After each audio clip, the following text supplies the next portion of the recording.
আমাকে ছোট যে একেবারে সাহেব হয়ে গেছে, গলার টাই বাঁধিয়েছে, হাতের ঘড়ি একেবারে ফিটফাট হয়ে গেছে।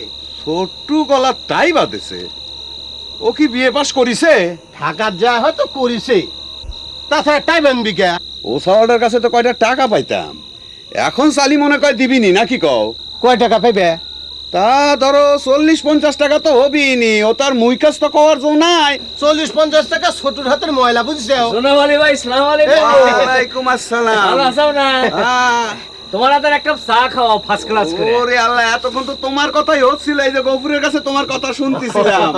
এই দেখি দেখি দেখি দেখি দেখি দেখি, ওরে আল্লাহ, তোমার চেহারা না একেবারে নায়ক নায়ক হয়ে গেছে। আমি তো ভাবলাম কি তুমি আমার দোকানের কথা ভুলেই গেছো। সোনাম আলী ভাই, একটা কথা কইলা, তোমার দোকানের চায়ের কথা কি বলার জো আছে? ঠিকই ঠিকই। যতই আমি সেরাটন আর সোনার গায়ের হোটেলের চা খাই না কে, তোমার হাতের চার মতো তো মজাই না। ছোট ভাই, তোমাকে একটা কথা কবার ভুলেই গেছি। হ্যাঁ, কও। তোমার ওই ঢাকার বাসার ঠিকানাটা না দাও তো। কেন? ওই আমার ছোট ভাই আবার ঢাকার যাবার চাচ্ছে, ও, এবার আয় পাস করবি।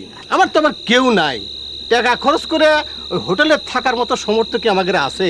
তা অবশ্য ঠিক। সোনাম আলী ভাই, কাগজের কলম দাও তো, ঠিকানা দেই। দাও তো।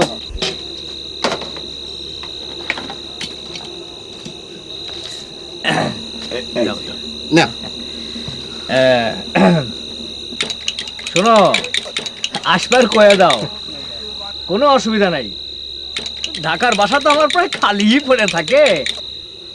মনে করো যে একটা রুমে আমি থাকি, আর 3-4টা রুম তো একদম খালিই পড়ে থাকে, কোনো অসুবিধা নাই। এই নাও। জোনাব আলী ভাই, তুমি মনে হয় আমার কাছে কিছু টাকা পাইতে, তাই না? হ্যাঁ, সে তো মেলা দিন আগের কথা। এই যে নাও।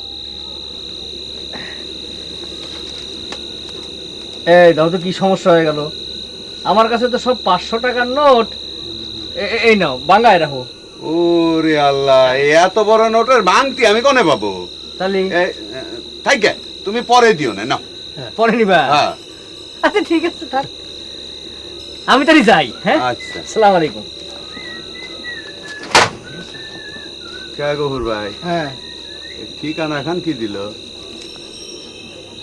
CU Chowdhury, GPO box number 007, Gulshan 2 number, Dhaka. আমার কাছে আসেন, আমার কাছে আসেন, আমি লিখে দিই, অসুবিধা নাই। আরে ভিসা আমি করে দিব, আমি করে দিব। ভাই, এই যে আমার কাছে আছে, আমি ভিসা করে দিচ্ছি।